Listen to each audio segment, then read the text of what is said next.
सर्वेभ्यो नमो नमः। नमस्कार। सरल संस्कृत सुगम संस्कृत में आपका स्वागत है और मैं हूं प्रतिभा दीक्षित। आज हम दर्शन के साथ उपस्थित हुए हैं। दर्शनों के अंतर्गत न्याय दर्शन से संबंधित एक प्रकरण ग्रंथ है तर्क भाषा। उसी का अध्ययन हम इस वीडियो के अंतर्गत आज करने वाले हैं। तर्क भाषा एक ऐसी पुस्तक है जो बहुत सारी प्रतियोगी परीक्षाओं में सम्मिलित होती है, जैसे नेट है, जेआरएफ के लिए जो परीक्षा होती है, असिस्टेंट प्रोफेसर है, आरपीएससी स्कूल लेक्चरर है। इसके अतिरिक्त और बहुत सारी प्रतियोगी परीक्षाओं में सम्मिलित होती है। तो तर्क भाषा का सामान्य अध्ययन हम इस वीडियो में करेंगे। जिस भी परीक्षाओं में तर्क भाषा के सामान्य अध्ययन के रूप में पाठ्यक्रम में इसको सम्मिलित किया जाता है, उसके लिए ये वीडियो है। यद्यपि इससे पूर्व भी तर्क भाषा का हम विस्तृत अध्ययन कर चुके हैं, उससे संबंधित वीडियोस चैनल पर हैं।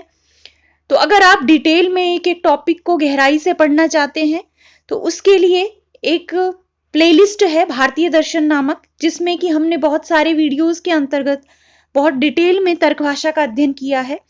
उस प्लेलिस्ट भारतीय दर्शन का लिंक डिस्क्रिप्शन बॉक्स में दिया गया है, आप वहां से पढ़ सकते हैं।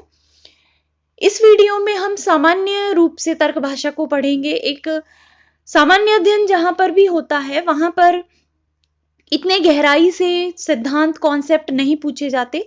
मूल बातें जो कि महत्वपूर्ण होती हैं किसी ग्रंथ के संबंध में, किसी पुस्तक के संबंध में, उनको पूछा जाता है। तो आइए प्रारंभ करते हैं। तर्क भाषा न्याय प्रधान न्याय वैशेषिक का प्रकरण ग्रंथ है। अगर आपने थोड़ा बहुत भी दर्शन पढ़ा होगा तो इस बात को आप भली भांति जानते होंगे कि जो षट आस्तिक दर्शन है वो युग्म दर्शन के रूप में भी विभाजित हैं, अर्थात दो दो दर्शनों के जोड़े हैं, जैसे कि न्याय वैशेषिक, सांख्य, योग, वेदांत, मीमांसा। तो इनको युग्म दर्शन कहा जाता है क्योंकि ये जो युग्म दर्शन है ये एक दूसरे के कुछ सिद्धांतों को ज्यों का त्यों स्वीकार करते हैं और कुछ एक अपना अलग सिद्धांत बताते हैं, जिसके कारण ये अलग दर्शन होते हैं। तो न्याय और वैशेषिक ये दोनों युग्म दर्शन है। देखिए, प्राचीन काल जब था तो अलग अलग दर्शन ये विकसित हुए। न्याय दर्शन अलग विकसित हुआ, वैशेषिक अलग विकसित हुआ, लेकिन इनमें कुछ समानताएं थी। ये कुछ बातों पर एक दूसरे से सहमत थे। तो धीरे धीरे करके बाद के काल में, परवर्ती काल में, आधुनिक काल में कुछ ऐसे ग्रंथ लिखे गए जिनमें इन दोनों के कॉन्सेप्ट को मिला दिया गया। तो उसी प्रकार का एक ये ग्रंथ है तर्क भाषा। इसमें विशेषतः न्याय दर्शन की प्रधानता है, लेकिन ये न्याय और वैशेषिक का प्रकरण ग्रंथ है। कुछ कॉन्सेप्ट इसमें आपको वैशेषिक के समान मिल सकते हैं, लेकिन मूलतः ये न्याय का ग्रंथ है। केशव मिश्र के द्वारा इसकी रचना की गई है। अब इस ग्रंथ को पढ़ने से पहले हमें एक दृष्टि न्याय दर्शन पर डाल लेते हैं कि न्याय दर्शन के रचयिता कौन है और किस क्रम में, किस कड़ी में तर्क भाषा की रचना हुई है। तो न्याय दर्शन में सबसे पहले अक्षपाद गौतम हुए, जिन्होंने न्याय सूत्र की रचना की। तो न्याय दर्शन के प्रणेता के रूप में अक्षपाद गौतम को स्वीकार किया जाता है। इन्होंने न्याय सूत्र की रचना की। आगे चलकर ये जो न्याय दर्शन था ये नव्य न्याय के रूप में विकसित हुआ, क्योंकि जो नव्य न्याय है उसमें तत्व मीमांसा की बजाय ज्ञान मीमांसा पर विशेष बल दिया गया। अर्थात प्रमेय, जो हमें जानना है, संसार है, वस्तु है, ईश्वर है, मूल तत्व क्या है, ये सारी विवेचना तत्व मीमांसा के अंतर्गत होती है। और किन साधनों से इन्हें जाना जाए, ये सारा वर्णन होता है ज्ञान मीमांसा के अंतर्गत। तो प्राचीन दर्शन, प्राचीन न्याय दर्शन में एक अलग कॉन्सेप्ट था, लेकिन नव्य न्याय जब विकसित हुआ, अर्थात धीरे धीरे करके जब न्याय दर्शन विकसित हुआ तो एक नव्य न्याय नामक अलग परंपरा चल पड़ी, अलग एक धारा बह पड़ी, जिसमें तत्व मीमांसा की बजाय ज्ञान मीमांसा पर विशेष बल दिया गया। और उसी नव्य न्याय की कड़ी में, इस नव्य न्याय के प्रवर्तक गंगेश उपाध्याय को माना जाता है, जिनके द्वारा तत्व चिंतामणि की रचना की गई है। तो इसे भी आप थोड़ा सा ध्यान रखेंगे तो बेहतर होगा। इसी नव्य न्याय की कड़ी में ये तर्क भाषा जो ग्रंथ है ये लिखा गया है। तो आप समझ सकते हैं इस तर्क भाषा ग्रंथ में तत्व मीमांसा की अपेक्षा ज्ञान मीमांसा की प्रधानता है, अर्थात इसमें प्रमाणों पर विशेष बल दिया गया है। तो आइए अब तर्क भाषा से प्रारंभ करते हैं। तर्क भाषा में 16 पदार्थों को स्वीकार किया गया है। न्याय दर्शन के अंतर्गत 16 पदार्थ स्वीकार किए गए हैं। ये जो आप यहां पर देख रहे हैं, ये न्याय दर्शन का प्रथम सूत्र है और इसी को तर्क भाषाकार केशव मिश्र तर्क भाषा में लिखते हैं और ये 16 पदार्थों को स्वीकार करते हैं। तो तर्क भाषाकार के अनुसार या फिर न्याय दर्शन के अनुसार कितने पदार्थ हैं, अगर आपसे ये प्रश्न पूछा जाए तो आप कहेंगे 16 पदार्थ। कौन कौन से 16 पदार्थ हैं? तो प्रमाण, प्रमेय, संशय, प्रयोजन, दृष्टांत, सिद्धांत, अवयव, तर्क, निर्णय, वाद, जल्प, वितंडा, हेत्वाभास, छल, जाति और निग्रह स्थान। ये 16 पदार्थ हैं। निग्रह स्थानानाम तत्वज्ञानात् निश्रेयसा अधिगमः। ये जो 16 पदार्थ हैं, इनके तत्व ज्ञान से निश्रेयस की, अपवर्ग की, मोक्ष की प्राप्ति होती है। तो इन 16 पदार्थों को न्याय दर्शन में स्वीकार किया गया है। अब आपको इन्हें याद रखना है क्योंकि ये मूल सिद्धांत है। तर्क भाषा का प्रारंभ यहीं से होता है। मंगलाचरण के पश्चात न्याय दर्शन का ये सूत्र दिया गया है, अर्थात केशव मिश्र इन 16 पदार्थों को स्वीकार करते हैं। तो हालांकि सामान्य अध्ययन में ऐसा हो सकता है कि आपसे ना भी पूछा जाए, लेकिन ये पदार्थ मूल हैं, मुख्य हैं, तो आपको इन 16 पदार्थों को याद रखना है। आप क्रम से 3-3 के जोड़े बनाकर 4-4 के ग्रुप में किसी भी प्रकार इन्हें याद से रख सकते हैं, लेकिन आप इनको लिख लिख कर, जैसे प्रमाण, प्रमेय, संशय, प्रयोजन, दृष्टांत, सिद्धांत, अवयव, इस तरह से आप इनको ग्रुप्स बनाकर याद कर लीजिए। ये परीक्षा की दृष्टि से महत्वपूर्ण है। अब बात करते हैं प्रमाणों की। तो देखिए, जैसा कि हम बात बार बार कर रहे हैं, इसमें ज्ञान मीमांसा की प्रधानता है। प्रमाणों का वर्णन विशेष रूप से किया गया है। तो जो ये 16 पदार्थ हैं, इनमें जो प्रथम पदार्थ है वो है प्रमाण। तो उसी प्रमाण के विषय में लिखते हैं तर्क भाषाकार और कहते हैं कि प्रमाण क्या है? तो प्रमाकरणम प्रमाणम। जो प्रमा का करण होता है, यथार्थ ज्ञान की प्राप्ति का जो साधन होता है, वो प्रमाण कहलाता है। अच्छा, एक बात और आप जान लीजिए कि जो तर्क भाषा है, न्याय दर्शन जो है, वो मूलतः तर्क शास्त्र भी उसको कहा जाता है। तर्क के द्वारा अपने सिद्धांतों को प्रतिपादित इसमें किया गया है। पहले ये पूर्व पक्ष के रूप में किसी दूसरे दर्शन का मत रखते हैं और उसके बाद ये अपनी बात की स्थापना करते हैं। जैसे पहले ये मीमांसकों का मत रख देंगे, कहेंगे कि देखिए उनके अनुसार तो ये 6 प्रमाण हैं, लेकिन हम अर्थापत्ति को नहीं मानते, हम अभाव को नहीं मानते, तो हमारे अनुसार ये 4 ही प्रमाण हैं।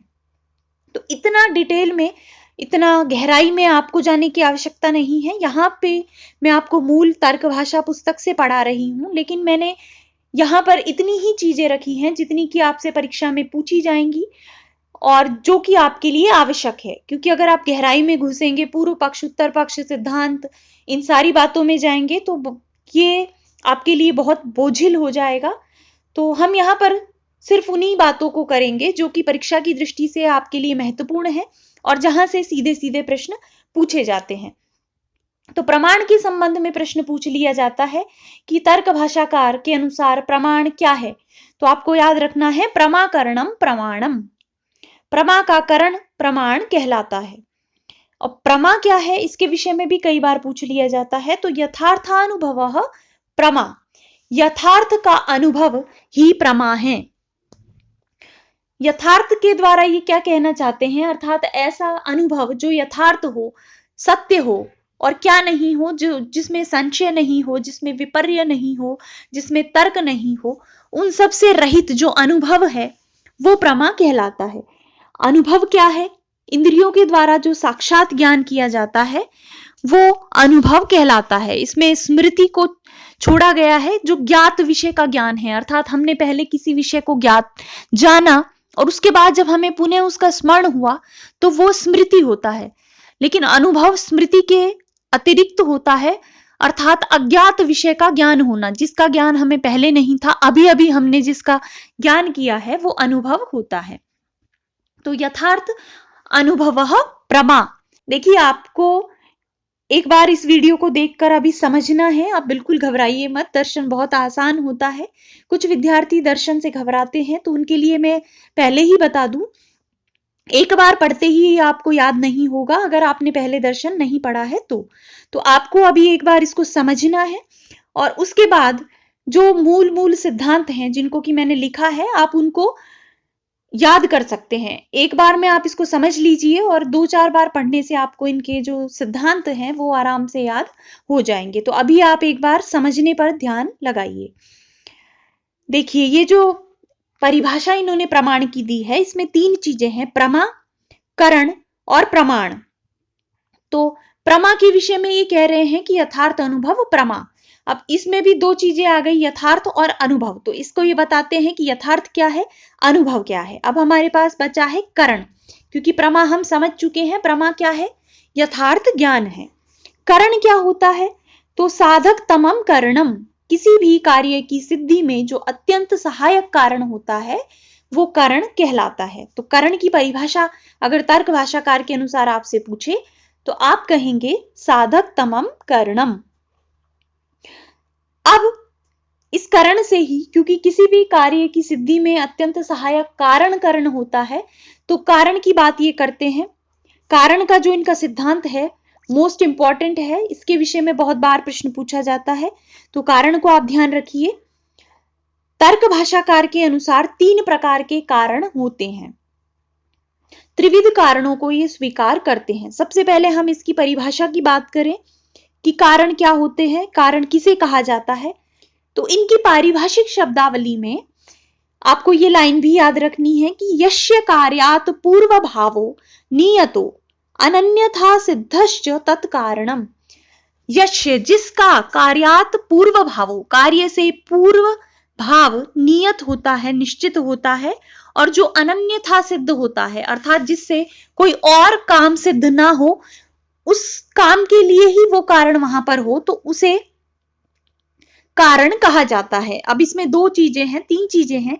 एक तो वो कार्य से पूर्व होना चाहिए, पूर्वभावी। एक वो नियत होना चाहिए, निश्चित रूप से होना चाहिए। और तीसरी बात है वो अनन्यथा सिद्ध होना चाहिए, अर्थात उससे और कोई कार्य सिद्ध ना हो, केवल वही कार्य सिद्ध हो, तो वो होता है अनन्यथा सिद्ध। तो यस्य कार्यात् पूर्व भावो नियतो अनन्यथा सिद्धश्च तत्कारणम। तंतु वेमादिकम पटस्य कारणम, जैसे कि तंतु और वेमा पट के कारण होते हैं। अब आप इनको सामान्य शब्दों में समझिए। जैसे हमें कोई कपड़ा बनाना है, तो कपड़ा बनाने के लिए जो जो चीजें कपड़ा बनने से पहले उपस्थित होंगी, निश्चित रूप से उपस्थित होंगी और केवल कपड़ा बनाने के लिए ही होंगी, वो सारी वस्तुएं उस कपड़े का कारण होती हैं। जैसे कपड़ा बनाने के लिए हमको क्या चाहिए, पट निर्माण के लिए सबसे आवश्यक है कि हमको तंतु चाहिए, क्योंकि तंतु मिलकर पट का निर्माण करेंगे। इसके अतिरिक्त वेमा इत्यादि जो चरखा आप मान सकते हैं, उसको बनाने के लिए चरखा चाहिए। तो चरखा, तंतु, ये जो हैं ये पट से पहले निश्चित रूप से होते हैं, पूर्वभावी होते हैं, निश्चित होते हैं, और इनसे कोई और कार्य सिद्ध नहीं होता। अर्थात वेमा से कपड़ा ही बनाया जाता है। ऐसा नहीं है कि मटका है उससे पानी भी भर लो, उससे कपड़ा भी बना लो, तो वो कारण के रूप में नहीं होगा। जैसे अगर मान लीजिए कहीं कपड़ा बन रहा है, वहां पर कोई गधा भी है, कोई कुम्हार भी खड़ा हुआ है, वो पूर्व में भी वहां पर है, वो निश्चित भी है, लेकिन वो अनन्यथा सिद्ध है, अर्थात वो कपड़ा बनाने के लिए वहां पर खड़े नहीं हुए हैं, उनका कोई दूसरा कार्य है, बस वो ऐसे ही वहां पर आ गए हैं संयोगवश, तो वो कारण नहीं कहलाएंगे। तो कारण की आप जो दार्शनिक परिभाषा है इसे याद रखिए। कारण 3 प्रकार का ये स्वीकार करते हैं, समवायी कारण, असमवायी कारण और निमित्त कारण। तो समवायी कारण के विषय में ये कहते हैं, यत् संवेतम कार्यम उत्पद्यते तत् समवायी कारणम। जिसमें संवेत होकर कार्य उत्पन्न होता है वो समवायी कारण होता है। जैसे तंतु जो है वो पट के प्रति, पट का समवायी कारण होता है। तंतु जब जुड़ते हैं, तंतु जब मिलते हैं, तब ही पट का निर्माण होता है, अर्थात वो जो पट है वो तंतुओं में समवाय संबंध से रहता है। तो जिसमें संवेद से कार्य उत्पन्न होता है वो समवायी कारण होता है। और इसके उदाहरण आप याद रखिए, क्योंकि कई बार ये पूछ लिया जाता है कि निम्नलिखित में से असमवायी कारण है, समवायी कारण है, और इन्हीं उदाहरणों को पूछा जाता है। तो ये आप याद रखिए, जो तंतु है वो पट के प्रति समवायी कारण होता है। दूसरा है असमवायी कारण। असमवायी कारण क्या होता है? यत समवायी कारण प्रत्यासन्न अवधृत सामर्थ्यम कारणम तत् समवायी कारणम। जो समवायी कारण के प्रत्यासन्न होता है, समवायी कारण में साथ समवायी कारण में रहता है और जो कार्य को उत्पन्न करने की सामर्थ्य रखता है, अवधृत सामर्थ्यम, वो असमवायी कारण होता है। जैसे तंतु का रूप, वो पट के प्रति असमवायी कारण होता है। तंतुओं का संयोग, तो जो तंतुओं का संयोग है वो तंतुओं में रहता है, तो वो तंतुओं का तो हो जाएगा समवायी कारण, क्योंकि वो तंतु में रहता है, तो संयोग जो है वो तंतुओं का समवायी कारण हो जाएगा। लेकिन पट के प्रति ये असमवायी कारण हो जाएगा, क्योंकि ये किस में रहता है? पट जो कार्य है उसके कारण तंतु में रहता है, और पट के लिए ये आवश्यक है, उसको निर्माण करने की अवधृत सामर्थ्य रखता है। तो ऐसा कारण जो समवायी कारण में प्रत्यासन्न हो वो असमवायी कारण कहलाता है। असमवायी कारण के दो उदाहरण याद रखिए। एक तो तंतु का जो रूप है वो पट के प्रति असमवायी कारण होता है, क्योंकि तंतु का रूप किस में रहता है? तंतुओं में, और जब तंतु मिलते हैं तो उन्हीं रूप से पट का रूप भी उत्पन्न होता है। तो तंतु रूप पट के प्रति असमवायी कारण है, और तंतुओं का संयोग भी पट के प्रति असमवायी कारण है। तीसरा कारण है निमित्त कारण, अर्थात यन्न समवायी कारणम न अपि असमवायी कारणम अथ कारणम निमित्त कारणम। जो न समवायी कारण हो, जो न असमवायी कारण हो, लेकिन फिर भी वो कारण हो, वो निमित्त कारण कहलाता है। जैसे वेमा, जुलाहा इत्यादि। तो आप इसको अच्छे से याद रखिए। त्रिविध कारण माने गए हैं, समवायी कारण, असमवायी कारण और निमित्त कारण। इनमें से आप इतना इतना याद रख लीजिए। यत संवेतम कार्यम उत्पत्तते तत्समवायी कारणम, यथा तंतु पट के प्रति। असमवायी कारण यत समवायी कारण प्रत्यासन्न, जो समवायी कारण में रहता है वो असमवायी कारण होता है, और जो ना समवायी होता है ना असमवायी होता है वो निमित्त कारण होता है। अब जब हम इसकी बात कर रहे हैं समवायी कारण की, तो यहां पर एक बात आ जाती है समवाय संबंध। तो आप पूछेंगे समवाय संबंध से रहना क्या होता है? तो समवाय संबंध का तात्पर्य है अयुत सिद्ध संबंध, अर्थात जिनमें ऐसा संबंध हो जो जुड़े रहते हो, एक दूसरे से पूर्ण रूप से जुड़े हुए हो। अयुत सिद्ध का तात्पर्य यह है कि जिन दो में से एक नष्ट होने से पहले दूसरे पर आश्रित होता है, उन दोनों में जो संबंध है वो अयुत सिद्ध संबंध होता है, समवाय संबंध होता है। जैसे देखिए, पट जो है, पट जब तक रहेगा, कपड़ा जब तक रहेगा, जब तक वो है तब तक वो तंतुओं पर आश्रित होगा, और जैसे ही पट का विनाश हो जाएगा, तंतुओं का विनाश हो जाएगा, तो पट का भी विनाश हो जाएगा। अर्थात पट तंतुओं पर आश्रित रहता है। या फिर आप इसको बिल्कुल सरल शब्दों में समझे तो इस तरह से समझ सकते हैं कि जिनमें एक के होने पर दूसरे के होने का भाव हो, और एक के नष्ट हो जाने पर दूसरे के नष्ट हो जाने का भाव हो। अर्थात तंतु रहेंगे और वो जुड़े रहेंगे तो पट रहेगा, और जैसे ही तंतुओं में संयोग समाप्त हो गया या तंतु ना रहे तो पट भी नहीं रहेंगे। इस प्रकार का जो संबंध है वो समवाय संबंध कहलाता है, अयुत सिद्ध कहलाता है। ये जो अयुत सिद्ध संबंध है ये 5 प्रकार का होता है। अवयव अवयवी, अवयव और अवयवी में रहने वाला संबंध, जैसे कि तंतु अवयव हैं और उनसे मिलकर अवयवी पट का निर्माण होता है, तो इन दोनों में जो संबंध होता है वो होता है अयुत सिद्ध संबंध। दूसरा है गुण गुणी में रहने वाला संबंध, जैसे कि कोई लाल पुष्प है तो गुण और गुणी, जो लाल है और पुष्प है, तो लाल रंग जब तक पुष्प है तभी तक वो दिखाई देगा, अगर पुष्प नष्ट हो जाता है तो लाल रंग भी नष्ट हो जाता है। इस प्रकार गुण और गुणी में, क्रियावान और क्रिया में, जाति और व्यक्ति में, वस्तु विशेष और नित्य द्रव्य में, इन 5 में अयुत सिद्ध संबंध होता है। तो आप अगर इतना मात्र भी याद रखेंगे कि किन 5 में अयुत सिद्ध संबंध होता है तो आपका काम हो जाएगा। कौन से 5 हैं? अवयव अवयवी, गुण गुणी, क्रियावान क्रिया, जाति व्यक्ति, वस्तु विशेष और नित्य द्रव्य। अब हम बात करते हैं प्रमाण की। अभी तक तो हम प्रमाण की परिभाषा में ही उलझ गए थे, वहां पर हम बात कर रहे थे प्रमा क्या है, कारण क्या है। अब हम प्रमाणों के प्रकार के विषय में बात करते हैं कि तर्क भाषाकार केशव मिश्र कितने प्रमाण स्वीकार करते हैं। तो न्याय दर्शन के अनुसार ये 4 ही प्रमाणों को स्वीकार करते हैं, प्रत्यक्ष, अनुमान, उपमान और शब्द। ये भी परीक्षा की दृष्टि से बहुत ज्यादा इंपॉर्टेंट है, इसे भी आप याद रखिए। 4 प्रमाण ये स्वीकार करते हैं। इसके अतिरिक्त ये क्या पारिभाषिक शब्दावली देते हैं अनुमान के विषय में, प्रत्यक्ष के विषय में, क्या इनके शब्द हैं, इनको भी आपको याद रखना है। तो देखिए, सबसे पहले बात करते हैं हम प्रत्यक्ष के विषय में। प्रत्यक्ष के विषय में ये कहते हैं, साक्षात्कारी प्रमाकरणम प्रत्यक्षम।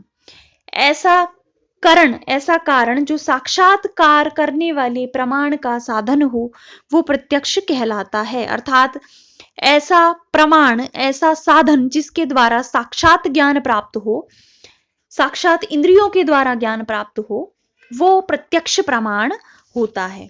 दूसरा, अनुमान के विषय में ये लिखते हैं, लिंग परामर्शो अनुमानम।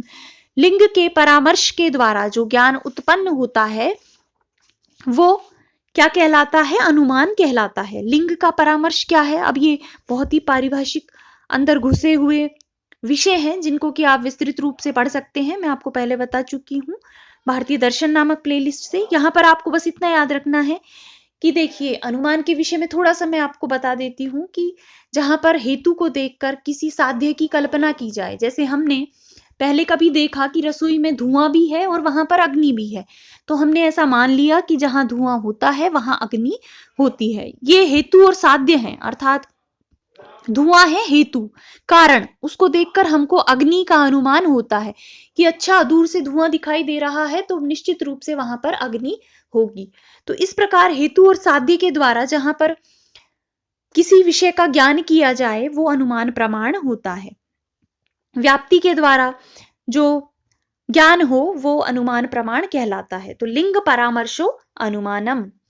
तीसरा प्रमाण ये स्वीकार करते हैं उपमान। उपमान के विषय में, जैसे आप किसी शहर में रहते हैं, आपने कभी नील गाय नहीं देखी, तो गांव में रहने वाले व्यक्ति ने नील गाय देखी है, तो वो आपको कहता है कि देखिए, लेकिन आपने गाय देखी है, तो वो आपको समझाने के लिए कहता है कि देखिए, जैसी गाय होती है वैसी ही नील गाय होती है। तो इस प्रकार के वाक्य को स्मरण करके जब आप किसी इस तरह के जानवर को देखें जो कि गाय के समान है, तो जब आपको वो वाक्य स्मरण आएगा कि अच्छा, उसने मुझे कहा था कि जैसी गाय होती है वैसी ही नील गाय होती है, तो हो सकता है ये नील गाय हो। तो इस प्रकार का जो अनुमान होता है वो उपमान कहलाता है। अतिदेश वाक्यार्थ स्मरण सहकृतम गो सादृश्य विशिष्ट पिंड ज्ञानम उपमानम। गो ततः गवयः, गो के जैसा ही गवय होता है। इस प्रकार का जो अतिदेश वाक्य है, जो पहले आपने कभी बात की थी किसी के साथ कि देखो, जैसी गाय होती है वैसी ही नील गाय होती है, तो अतिदेश के वाक्य का स्मरण करके जब आपको गो के समान कोई विशिष्ट पिंड दिखाई दे, विशिष्ट आकृति का कोई वस्तु दिखाई दे, कोई प्राणी दिखाई दे, जब आप उसको देखकर कोई ज्ञान करें तो वो उपमान कहलाता है। और चौथे प्रकार का प्रमाण होता है शब्द। आप्त वाक्यम शब्दः। आप्त के द्वारा, आप्त अर्थात जो यथार्थ वक्ता हैं, जो सत्य बोलते हैं, तो आप्त के अंतर्गत यहां पर वेद वाक्य आते हैं। तो आप्त वाक्यम, जो आप्त के वाक्य हैं वो ही शब्द प्रमाण कहलाते हैं। जो वेदों में लिखा गया है वो सत्य है, उसको प्रमाण के रूप में स्वीकार किया जा सकता है। तो ये 4 प्रमाण आप याद रखिए। अब देखिए, अनुमान जो है उसको वो ये 2 भेद स्वीकार करते हैं अनुमान के। एक होता है स्वार्थानुमान और दूसरा होता है परार्थानुमान। अपने आप अनुमान कर लेना, स्व अर्थ, अपने लिए अनुमान कर लेना। पहले आपने रसोई में देखा कि वहां पर धुआं है और अग्नि भी है, फिर आप किसी तालाब में गए, वहां पर आपने देखा कि धुआं नहीं दिख रहा तो अग्नि भी नहीं दिख रही। और जब आप किसी दूर पर्वत पर कोई धुआं देखते हैं तो आपके दिमाग में खुद ही ख्याल आता है कि देखिए, वहां पर धुआं दिखाई दे रहा है तो वहां पर अग्नि होगी। तो अपने लिए जो अनुमान किया जाता है वो कहलाता है स्वार्थानुमान। दूसरे प्रकार का होता है परार्थानुमान, अर्थात खुद पहले अनुमान करके फिर पंचावयव वाक्य के द्वारा, ऐसा वाक्य जिसके 5 अवयव हैं, वो कहलाता है पंचावयव वाक्य। उस पंचावयव वाक्य के द्वारा किसी दूसरे को अनुमान करवाना वो परार्थानुमान कहलाता है। अब एक बार थोड़ा थोड़ा इसका डिटेल भी देखते हैं। पहला जो प्रमाण है प्रत्यक्ष, तो ये इंद्रियों से उत्पन्न होता है। इंद्रियों से उत्पन्न जो ये ज्ञान है वो प्रत्यक्ष कहलाता है। प्रत्यक्ष के दो भेद स्वीकार किए गए हैं, सविकल्पक और निर्विकल्पक। अब इनके नाम से ही आप इनका तात्पर्य समझ सकते हैं। ऐसा ज्ञान जो विकल्पों के सहित हो, अर्थात जिसमें हमको उसकी कैटेगरी पता हो, उसकी विशेषता पता हो। सप्रकारकम ज्ञानम नाम जात्यादि योजना सहितम सविकल्पकम। ऐसा ज्ञान जो प्रकारों के सहित हो, नाम जाति इत्यादि की योजना से सहित हो, वो सविकल्पक प्रमा होती है, सविकल्पक प्रत्यक्ष होता है। कैसे? जैसे हमने कोई चीज देखी, तो जब हमको उस चीज की नाम का भी ज्ञान हो कि देखिए वो मनुष्य है, मनुष्य जाति का है, तो नाम जाति इत्यादि की योजना के सहित जो ज्ञान होता है वो सविकल्पक कहलाता है। और निर्विकल्पक ज्ञान का तात्पर्य है निष्प्रकारकम ज्ञानम, जहां पर केवल आंखों के द्वारा दिखाई दे कि अच्छा देखिए वो कुछ है, कुछ तो दिखाई दे रहा है, लेकिन हमें ये तो ज्ञान हो गया कि कुछ है, लेकिन उसकी प्रकार का, उसके नाम का, उसकी जाति का जब तक हमें ज्ञान ना हो, तो वो प्रकार का जो ज्ञान होता है वो निर्विकल्पक होता है। तो प्रत्यक्ष के या प्रमा के दो भेद होते हैं, सविकल्पक और निर्विकल्पक। तो किसी भी प्रकार से अगर आपसे पूछे कि प्रत्यक्ष के भेद बताइए, तो दो कहेंगे। अगर आपसे इस तरह से पूछा जाए कि प्रमा के भेद बताइए, तो दो प्रकार की प्रमा होती है, सविकल्पक और निर्विकल्पक। अब ये जो प्रमा है, प्रमा का तात्पर्य क्या होगा? यथार्थ ज्ञान जो इंद्रिय से उत्पन्न है। इसके त्रिविध कर्ण हैं, इसको आपको याद रखना है। कई बार पूछ लिया जाता है प्रमा के कितने कर्ण होते हैं, अर्थात कर्ण का तात्पर्य जिसके द्वारा प्रमा हमें ज्ञात होती है, अर्थात जिसके द्वारा हमें यथार्थ ज्ञान प्राप्त होता है। उसके तीन साधन हैं। कौन कौन से हैं? इंद्रिय, इंद्रियार्थ सन्निकर्ष और निर्विकल्पक ज्ञान। अब आपको त्रिविध करण केवल मात्र यहां पर याद रखने हैं, इनके नाम याद रखने हैं। अगर आप इनको डिटेल से पढ़ना चाहते हैं तो इसके संबंध में एक वीडियो है, वो आप देख सकते हैं। अगली हम बात करते हैं, देखिए इनमें जो ये त्रिविध करण है, इनमें से जो इंद्रियार्थ सन्निकर्ष है, अर्थात इंद्रिय का अर्थ के प्रति, विषय के प्रति, जैसे चक्षु हमारी इंद्रिय है, तो विषय के प्रति जब इसका सन्निकर्ष होता है, ये विषय के पास जाती है, विषय से इसका संयोग होता है, तो ये कितने प्रकार का होता है और कैसे कैसे इससे ज्ञान होता है, किस प्रकार का ज्ञान होता है, इसके विषय में प्रश्न पूछे जाते हैं। तर्क भाषा से संबंधित इंद्रियार्थ सन्निकर्ष भी एक महत्वपूर्ण टॉपिक है जिसमें से प्रश्न पूछ लिए जाते हैं। तो इंद्रियार्थ सन्निकर्ष द्विविध होता है, दो प्रकार का होता है, लौकिक सन्निकर्ष और अलौकिक सन्निकर्ष। उनमें से जो लौकिक सन्निकर्ष है वो षड्विध होता है, 6 प्रकार का होता है। संयोग, संयुक्त समवाय, संयुक्त संवेद समवाय, समवाय, संवेद समवाय और विशेषण विशेष्य भाव। इसी प्रकार जो अलौकिक सन्निकर्ष है वो 3 प्रकार का होता है, सामान्य लक्षण, ज्ञान लक्षण और योगज। इनमें से ये इतना इंपॉर्टेंट नहीं है, इसके विषय में बहुत कम प्रश्न देखने को मिलते हैं। जो ये लौकिक सन्निकर्ष है इसको षड्विध सन्निकर्ष भी कहते हैं, इसके विषय में प्रश्न कई बार पूछ लिए जाते हैं। तो यहां पर मैं आपको बिल्कुल संक्षिप्त रूप से बता देती हूं। संयोग के द्वारा जब कोई ज्ञान हमें हो, जैसे कि इंद्रिय, हमारी चक्षु इंद्रिय है, जब उसने किसी घट को देखा तो चक्षु के द्वारा जो घट का ज्ञान होता है वो कहलाता है संयोग सन्निकर्ष। अब संयुक्त समवाय, अर्थात हमारी इंद्रिय जिसके साथ संयुक्त हुई है, जिसको हमारी इंद्रिय ने देखा है, उसमें जो समवाय संबंध से रहता है उसका ज्ञान संयुक्त समवाय सन्निकर्ष से होता है। जैसे हमारे चक्षु ने घट को देखा, घड़े को देखा, तो ये तो हो जाएगा संयोग सन्निकर्ष। इससे संयोग सन्निकर्ष से तो होता है हमें घड़े का ज्ञान, लेकिन जब हम उस घट के रूप का भी ज्ञान करें कि ये घड़ा काला है, ये घड़ा लाल है, ये घड़ा पीला है, तो वो जो रूप है उसका वो घड़े में रहता है समवाय संबंध से। तो इसका जो ज्ञान है वो होता है संयुक्त समवाय सन्निकर्ष से। घट का ज्ञान संयोग सन्निकर्ष से, घट रूप का ज्ञान होगा संयुक्त समवाय सन्निकर्ष से। तीसरा हो जाएगा संयुक्त समवेद समवाय। संयुक्त में जो समवेत है उसमें भी जो समवाय से रहता है उसका ज्ञान, अर्थात पहले हमारे नेत्र ने घट को देखा, फिर घट रूप को देखा, और उस घट रूप में भी समवाय से क्या रहता है, घट रूपत्व, घट रूप नामक जाति, उसका घट रूपत्व का ज्ञान हमें होता है संयुक्त संवेद समवाय से। चौथा है समवाय। तो जैसे जो हमारी श्रोत्र इंद्रिय है, हमारी कान है, उनसे शब्द का ग्रहण, क्योंकि जो हमारा कान है, न्याय दार्शनिक ऐसा स्वीकार करते हैं कि जो हमारा कर्ण विवर है वो आकाश का ही एक सीमित क्षेत्र है, अर्थात आकाश ही श्रोत्र होता है जो कि एक छोटी जगह पर सीमित हो गया है। तो आकाश का जो गुण है, सामान्य गुण, वो होता है शब्द।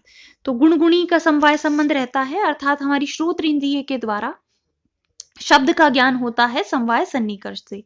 संवेद समवाय, जो इस समवाय में भी संवेद रहता है, शब्द में रहने वाला शब्दत्व, शब्द नामक जाति, उसका ज्ञान होता है संवेद समवाय सन्निकर्ष से। और किसी भी अभाव का ज्ञान, जब हम किसी धरातल को देखते हैं, भूतल को देखते हैं और हमें लगता है कि वहां पर घड़ा नहीं है, तो इस प्रकार जो नहीं होने का भाव है, अभाव का ज्ञान है, वो विशेषण विशेष्य भाव से होता है। तो ये 6 सन्निकर्ष, षड्विध सन्निकर्ष को आपको याद रखना है। इन्हें आप इस तरह से भी बस इतना याद रख लेंगे तो भी आपका काम हो जाएगा। संयोग में आप घट याद रखिए, संयुक्त समवाय घट रूप, संयुक्त संवेद समवाय घट रूपत्व, समवाय में शब्द, संवेद समवाय में शब्दत्व, और विशेषण विशेष्य में घट का अभाव। तो ये होते हैं षड्विध सन्निकर्ष। तो ये अभी तक हम प्रत्यक्ष की बात कर रहे थे, अब हम चलते हैं दूसरे प्रमाण अनुमान की तरफ। अनुमान की परिभाषा ये देते हैं और कहते हैं लिंग परामर्शो अनुमानम। अब इसमें लिंग क्या है, जो व्याप्ति बलेन अर्थगमकम लिंगम, जो व्याप्ति के बल से अर्थ का बोध कराता है। व्याप्ति क्या है, साहचर्य भाव, साथ साथ रहने का भाव। दो चीजें जब साथ साथ रहती हैं, जब कोई दो लड़कियां हैं जो क्लास में हमेशा साथ होती हैं, जब एक आएगी तो दूसरी आएगी, एक नहीं आई इसका मतलब दूसरी भी नहीं आएगी। तो जो साहचर्य भाव है यही व्याप्ति कहलाती है, और इस व्याप्ति के आधार पर ही अर्थ का बोध कराने वाला जो होता है वो लिंग कहलाता है, और इस लिंग के परामर्श के द्वारा ही अनुमान होता है। अनुमान के पंचावयव होते हैं, ये मैं आपको बता चुकी हूं। जब खुद को हमें ज्ञान हो जाए तो दूसरों को समझाने के लिए कुछ वाक्य का हम प्रयोग करते हैं, और वो 5 अवयवों से मिलकर वाक्य बना होता है, वो कहलाता है पंचावयव वाक्य। तो अनुमान के पंचावयव कौन से हैं, ये भी मोस्ट इंपॉर्टेंट है परीक्षा की दृष्टि से, इसको आपको याद रखना है। पंचावयव है प्रतिज्ञा, हेतु, उदाहरण, उपनय और निगमन। जब आप किसी पर्वत पर दूर से धुआं देखते हैं तो आप ये प्रतिज्ञा करते हैं, आप इस प्रकार का कथन बोलते हैं कि पर्वतो अग्निमान, देखिए पर्वत पर आग लगी हुई है। अब ये हो गई आपकी प्रतिज्ञा। अब आपने तो बोल दिया, लेकिन दूसरा व्यक्ति उसको कैसे माने, तो उसके लिए आपको कारण देना होता है, वो कहलाता है हेतु। धूमवत्वात्, देखिए धुआं दिखाई दे रहा है, इसीलिए मैं कह रहा हूं कि पर्वत पर अग्नि है। अब आपने इतना बोल दिया, लेकिन जिसको आप समझा रहे हैं अगर वो संतुष्ट नहीं है तो आपको उदाहरण देना पड़ेगा कि देखो यो यो धूमवान सो सो अग्निमान, जो जो धुआंदार हो, धुआं से युक्त होता है वो अग्नि से युक्त होता है, जैसे कि रसोई। इसमें आप दूसरे प्रकार का भी उदाहरण दे सकते हैं कि देखिए जहां जहां धुआं नहीं होता वहां वहां अग्नि भी नहीं होती, जैसे कि तालाब। तो तीसरा अवयव हो जाएगा उदाहरण। अब उसके बाद उपनय, उसके बाद आप पास आएंगे, अर्थात अपनी बात को सिद्ध करेंगे कि तथा चयम, देखो ये भी ऐसा ही है, पर्वत पर भी धुआं दिखाई दे रहा है। और अंतिम होता है निगमन, अर्थात अपनी बात को सिद्ध करना, अपनी बात तक पहुंचना। तस्मात् तथा, इसीलिए मैं कह रहा हूं कि ये पर्वत अग्निमान है। तो अपने जो आपने अनुमान किया है उसको बताने के लिए पंच अवयव से युक्त वाक्य का आप प्रयोग करते हैं, और वो पंचावयव हैं प्रतिज्ञा, हेतु, उदाहरण, उपनय और निगमन। इनके विषय में आप ये भी याद रखिए कि कैसे। पर्वतो अग्निमान, ये प्रतिज्ञा है। धूमवत्वात्, ये हेतु है। यो यो धूमवान सो सो अग्निमान, ये उदाहरण है। तथा च अयम, ये है उपनय। और तस्मात्, तथा, इसीलिए ये पर्वत अग्निमान है, उसी कारण ये अग्निमान है, इस प्रकार। तो ये होते हैं पंचावयव। अब ये जो हेतु यहाँ पर हमने बात की है, इस हेतु के विषय में भी प्रश्न पूछे जाते हैं। हेतु जो हैं वो त्रिविध होते हैं, 3 प्रकार के माने गए हैं। कौन कौन से? अन्वय व्यतिरेकी हेतु, केवलान्वयी हेतु और केवल व्यतिरेक हेतु।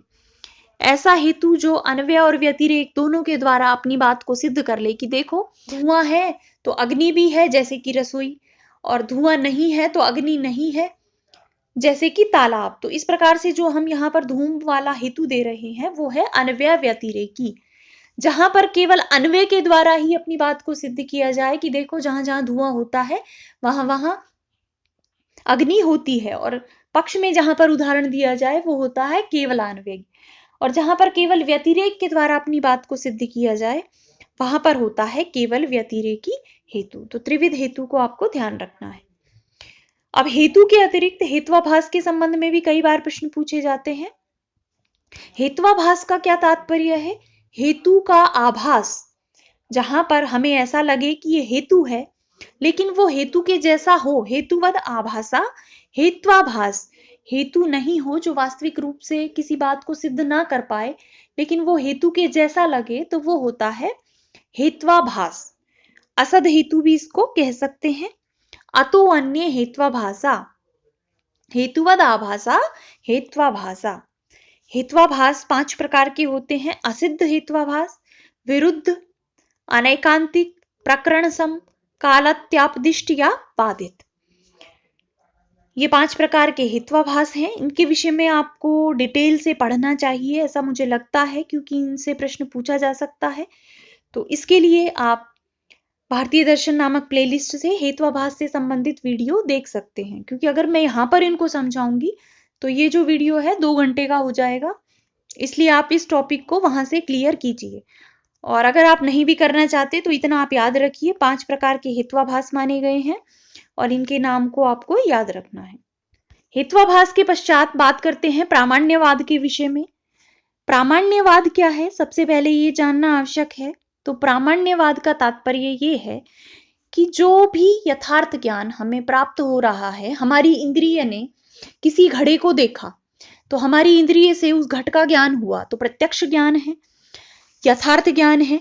उस यथार्थ ज्ञान को प्रामाणिक कौन सिद्ध करता है, अर्थात जो हम ज्ञान कर रहे हैं वो प्रामाणिक है या नहीं है, वो सच है या नहीं है। ये ज्ञान स्वतः उत्पन्न होता है। जब हम अपनी आंखों से घड़ा देखते हैं तो उसी वक्त ये प्रमाणित भी हो जाता है, ये प्रामाणिक भी हो जाता है कि ये घड़ा ही है। तो ये जो यथार्थ ज्ञान है ये स्वतः प्रामाणिक होता है या किसी अन्य साधन के द्वारा उसे बाद में प्रामाणिक सिद्ध किया जाता है। इस विषय पर जो चर्चा है वो प्रामाण्यवाद के नाम से जानी जाती है। कुछ दर्शन ऐसा मानते हैं कि जब हम अपनी आंखों से घड़े को देख रहे हैं तो उसी वक्त घड़े के ज्ञान के साथ साथ ही उसकी प्रामाणिकता भी सिद्ध हो जाती है कि हाँ देखिए ये घड़ा है। और जब हमको ये प्रमाणित हो जाता है कि ये घड़ा है तो फिर हम उसके प्रति आगे कोई एक्शन लेते हैं कि अच्छा मुझे पानी चाहिए तो चलो मैं घड़े की तरफ चलता हूं, क्योंकि हमें वो सिद्ध हो चुका है, उसकी प्रामाणिकता सिद्ध हो चुकी है। लेकिन जो कुछ दूसरे दार्शनिक हैं वो ऐसा मानते हैं कि जब प्रथमतः हमें घड़े का ज्ञान होता है, जब पहली बार हमारी इंद्रिय उसे देखती है, हमें समझ आता है कि ये घड़ा है, तो उसकी प्रामाणिकता सिद्ध नहीं होती। जब हम उसके पास जाते हैं, उसका ढक्कन हटाते हैं, देखते हैं कि उसके अंदर पानी भरा हुआ है, तो फिर हमें बाद में ये सिद्ध हो जाता है अन्य साधनों के द्वारा कि अच्छा ये तो पानी रखा हुआ है, इसका मतलब ये घड़ा है। तो ये जो सारी चर्चा है ये प्रामाण्यवाद के अंतर्गत की जाती है। यहाँ पर हम न्याय के साथ साथ, न्याय वैशेषिक के साथ साथ जो अन्य आस्तिक दर्शन है, सांख्य, योग, वेदांत, मीमांसा, इनके संबंध में भी बात कर लेंगे यहीं पर कि कौन से किस प्रकार का प्रामाण्य ये स्वीकार करते हैं। तो उसके लिए देखिए आपको एक चार्ट बनाना है, क्योंकि अगर आप डिटेल में इनको नहीं पढ़ेंगे तो इनको अभी आप याद कर लेंगे लेकिन परीक्षा में आपको हो सकता है कंफ्यूजन हो जाए। तो उसके लिए आपको एक चार्ट बनाना है। चूंकि हम न्याय दर्शन की पुस्तक के अंतर्गत, तर्क भाषा के अंतर्गत पढ़ रहे हैं, तो आपको सबसे पहले न्याय वैशेषिक लिखना है, उसके बाद सांख्य, योग, फिर वेदांत, मीमांसा। अब एक जगह लिखना है प्रामाण्यवाद, दूसरी जगह लिखना है अप्रामाण्यवाद। अच्छा, एक तो बात यह है कि प्रामाणिकता, दूसरी प्रामाणिकता के साथ साथ अप्रामाणिकता भी है। कुछ विद्वान तो, कुछ दार्शनिक तो क्या करते हैं, वो कहते हैं कि पहले ही प्रामाणिकता और अप्रामाणिकता सिद्ध हो जाती है। कुछ तो दोनों को सेम मानते हैं। कुछ कहते हैं कि प्रामाणिकता तो स्वतः सिद्ध होती है, लेकिन अप्रामाणिकता बाद में सिद्ध होती है। तो उसी आधार पर प्रामाण्य और अप्रामाण्य दो इसके भाग कर लिए गए हैं। अब जो न्याय वैशेषिक हैं, ये परतः प्रामाण्य को स्वीकार करते हैं। इनका मानना यह है कि पहले हमें जब घट का ज्ञान होता है हमारी आंखों के द्वारा, तब हमें उसकी प्रामाणिकता सिद्ध नहीं होती। जब हम उसके पास जाते हैं, उसमें पानी देखते हैं, पानी लेकर उसमें से पीते हैं, तब हमें ये तसल्ली हो जाती है, उसकी प्रामाणिकता सिद्ध हो जाती है कि ये घड़ा ही है। या हमको कोई पट दिखाई दिया, कोई कपड़ा दिखाई दिया, तो प्रथमतः हमको बस दिखाई देता है कि वो पट है। जब हम उसको अपने शरीर पर पहन पाते हैं, उसका कोई प्रयोग कर पाते हैं, तो बाद में उसकी प्रामाणिकता और अप्रामाणिकता सिद्ध होती है। तो न्याय और वैशेषिक प्रामाण्य और अप्रामाण्य दोनों को ही परतः स्वीकार करते हैं। इसके ठीक विपरीत जो सांख्य योग हैं, वो प्रामाण्य और अप्रामाण्य दोनों को स्वतः स्वीकार करते हैं। अर्थात जब हमें घड़े का ज्ञान होगा, उसी वक्त हमें ये ज्ञान हो जाएगा कि इसमें हम पानी भरते हैं, ये घड़ा ही है। और जब वो प्रामाणिकता हो जाती है, फिर हम उसके पास उसमें पानी पीने के लिए जाते हैं। तो सांख्य योग प्रामाण्य और अप्रामाण्य दोनों के विषय में स्वतः को ही स्वीकार करता है। तीसरा जो ग्रुप है आस्तिक दर्शनों का, वो है वेदांत मीमांसा। ये कहते हैं कि जो किसी भी विषय का ज्ञान है, वो प्रामाण्य तो स्वतः होता है। अर्थात जब हमें घड़ा दिखाई दे रहा है, तो उसके साथ ही उसकी प्रामाणिकता तो सिद्ध हो जाती है, लेकिन उसका जो अप्रामाण्य है वो परतः होता है। किन्हीं साधनों के द्वारा जब हम पास में जाते हैं और देखते हैं कि अरे नहीं, ये तो यार पहना नहीं जा सकता, तो ये पट नहीं है, तो उसकी जो अप्रामाणिकता है वो परतः होती है, लेकिन उसकी प्रामाणिकता स्वतः होती है। तो न्याय वैशेषिक आप लिखिए, उसके आगे आप पीपी लिख दीजिए। अब चूंकि अल्फाबेटिक जो है वर्णमाला का क्रम है इंग्लिश में, उसमें पी पहले आता है, एस बाद में आता है।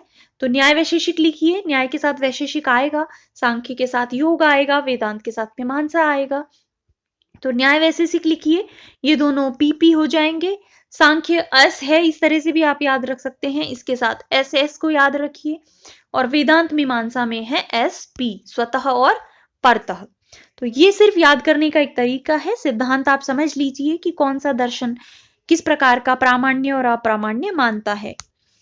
स्पेशली न्याय वैशेषिक के संबंध में आपसे प्रश्न पूछा जा सकता है, तो इसे आप याद रखिए कि न्याय वैशेषिक परतः प्रामाण्य और अप्रामाण्य को स्वीकार करते हैं। और अंतिम बात करें मोक्ष के विषय में, तो न्याय दर्शन में जैसे देखिए, प्रत्येक दर्शन में जो मोक्ष है उसको अलग अलग नाम से जाना जाता है। कहीं इसको मोक्ष कहा जाता है, कहीं इसको अपवर्ग कहा जाता है, कहीं निश्रेयस कहा जाता है, कहीं जीवन मुक्ति कहा जाता है। तो जो न्याय दर्शन है उसमें मोक्ष को अपवर्ग के नाम से जाना जाता है। जैसा कि पहले सूत्र में हमने पढ़ा था, प्रमाण प्रमेय संशय प्रयोजन निग्रह स्थानानाम तत्व ज्ञानात निश्रेयस अधिगमः। तो निश्रेयस या अपवर्ग के रूप में न्याय दर्शन में मोक्ष को माना जाता है, कहा जाता है, या मोक्ष को न्याय की पारिभाषिक शब्दावली में अपवर्ग या निश्रेयस कहा जाता है। ये आप ध्यान रखिए। तो तर्क भाषा से संबंधित एक संपूर्ण अध्ययन हमने इस वीडियो में कर लिया है। मुझे आशा है कि ये आपको समझ आया होगा। अगर फिर भी आपको कोई कठिनाई है तो देखिए, थोड़ा आपको, अगर आपने दर्शन नहीं पढ़ा है तो मुश्किल लग सकता है, तो आप एक बार पूरा वीडियो देखिए, 2 बार देखिए, इसके नोट्स बनाने का प्रयास कीजिए। इसके जो मुख्य मुख्य कॉन्सेप्ट हैं, जैसे प्रमाण 4 प्रकार का होता है, कारण 3 प्रकार का होता है, हेतु 3 प्रकार के होते हैं, हेत्वाभास 5 प्रकार के होते हैं, षड्विध सन्निकर्ष 6 प्रकार का होता है। ये जो सारे इनके कॉन्सेप्ट हैं, इनको आप एक बार नोट डाउन कर लीजिए और इनका रिवीजन कीजिए, तो ये आपको आराम से याद हो जाएंगे। और इनमें से बहुत ही आसान और सरल प्रश्न पूछे जाते हैं, तो कोई इतनी मुश्किल नहीं है। आप आराम से प्रश्नों को यहाँ से हल कर पाएंगे अगर आप ये वीडियो को अच्छे से देखते हैं और इसको अच्छे से याद कर लेते हैं। इस वीडियो से आपका तर्क भाषा से संबंधित सारा काम हो जाएगा। इसके अतिरिक्त अगर आप फिर भी और डिटेल से समझना चाहते हैं तो आप पहले से अपलोडेड वीडियोस की मदद ले सकते हैं। इस वीडियो को यहीं पे समाप्त कर देते हैं। अगर आपको ये पसंद आया है तो आप इसे लाइक कर दें, अपने मित्रों के साथ इसे अधिक से अधिक शेयर कर दें। अगर आपने चैनल को सब्सक्राइब नहीं किया है तो आप चैनल को सब्सक्राइब कर लीजिए और हाँ, बेल आइकन को अवश्य प्रेस कर दीजिए, जिससे आगे जो भी वीडियोस अपलोड हों उसके नोटिफिकेशन आपको मिल सकें। तो मिलते हैं नेक्स्ट वीडियो में। धन्यवाद।